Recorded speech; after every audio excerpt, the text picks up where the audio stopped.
प्रिय विद्यार्थियों, कोविड-19 की महामारी को देखते हुए आज मैंने क्लास 10th चैप्टर फर्स्ट वास्तविक संख्याओं का वीडियो लेकर आया हूँ।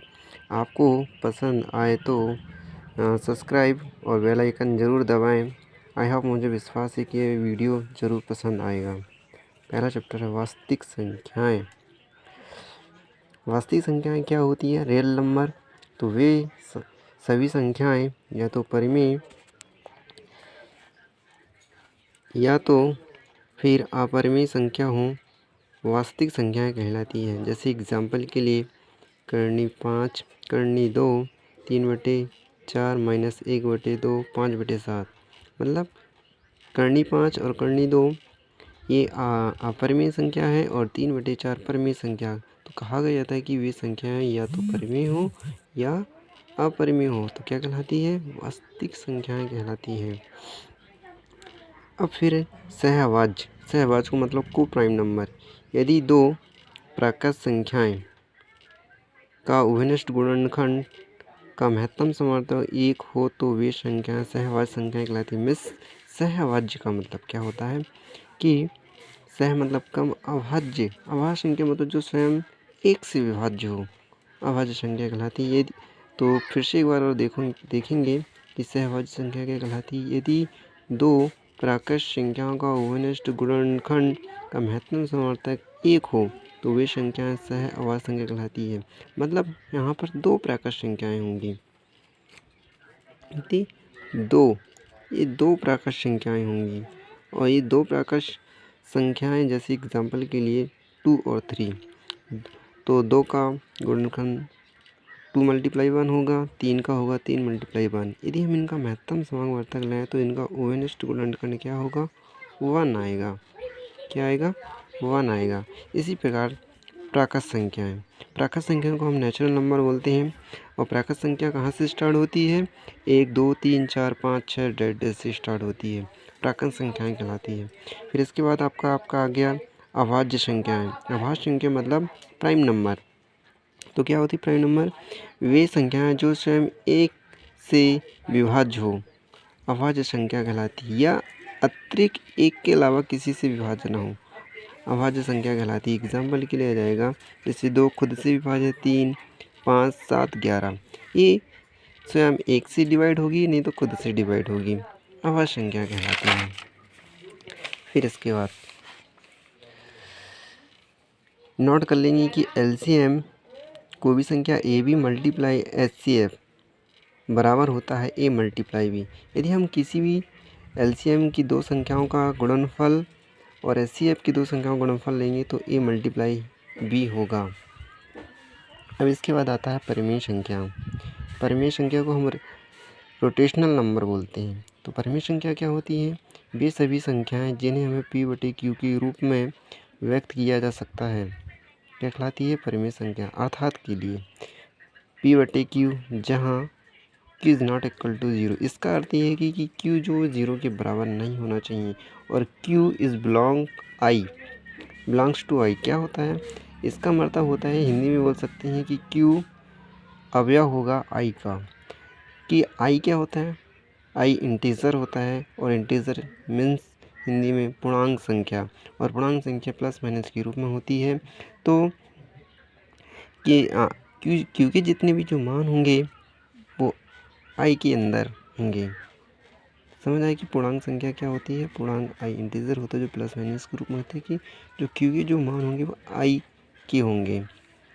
एग्जाम्पल के लिए हो जाएगा परिमेय संख्या हमेशा 2/3, 0 भी एक परिमेय संख्या है, 7/5 भी एक परिमेय संख्या है, 3/5 भी एक परिमेय संख्या है। अपरिमेय संख्या वे सभी संख्याएं जिन्हें P/Q के रूप में व्यक्त नहीं किया जा सकता अपरिमेय संख्या कहलाती है। जैसे एग्जाम्पल के लिए करनी 2, करनी 3, करनी 5 और भी हो सकती है। अब हमने करनी 2, करनी 3 और करनी 5 को ही अपरिमेय संख्या क्यों नहीं हो? क्योंकि यदि हम इनका करनी 2 का मान यदि निकालते हैं तो 1.414 निकलता है, और यदि निकलेगा तो यदि हम एक किसमें दशमलव के रूप में आएंगे, इसलिए हमेशा करने वाली संख्या को ही हम अपरिमेय संख्या कहते हैं। नोट में नोट में क्या याद रखोगे, एक परिमेय संख्या एवं अपरिमेय संख्या का गुणनफल एक परिमेय संख्या होती है। एग्जाम्पल के लिए 1/2 एक परिमेय संख्या है, करनी 3 एक अपरिमेय संख्या है। इनके दोनों का यदि गुणनफल लिया जाए तो करनी 3/2 आएगा, मतलब ये क्या होगी, एक अपरिमेय संख्या होगी।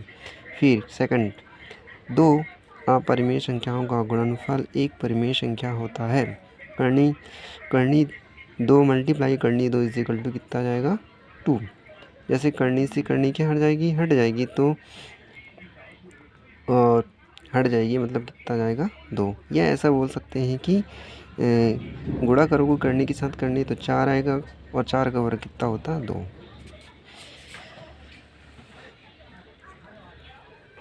अब देखेंगे आगे नेक्स्ट क्वेश्चन। निम्नलिखित संख्याओं को अभाज्य गुणनखंड के गुणनफल के रूप में व्यक्त करना। सबसे पहले पहला क्वेश्चन है 140।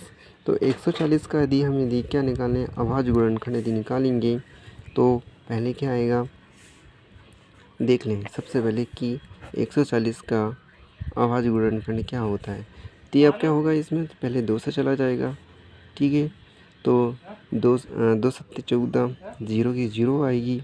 फिर चला जाएगा आपका 2 से चला जाएगा, 2 से चला जाएगा, कितने बार जाएगा, 2 3 6 एक बच्चा हो गया 10, 2 पंचे 10। अब क्या हो गया यहाँ पे, यहाँ लास्ट में आपकी ये विषम संख्या आ गई 5। तो अभी 2 से डिवाइड नहीं होगा, 2 से डिवाइड नहीं होगा क्योंकि विषम संख्या है, 5 है तो 5 से ही जाएगा, 5 7 35, फिर 7 से चला जाएगा, 7 एकम 7। तो इसके हमारा 140 का अभाज्य गुणनखंड क्या हो गया, 2 गुणित 2 गुणित हो जाएगा 5 गुणित 7। अब इसको हम घात के रूप में व्यक्त कर लेते हैं, 2 × 2।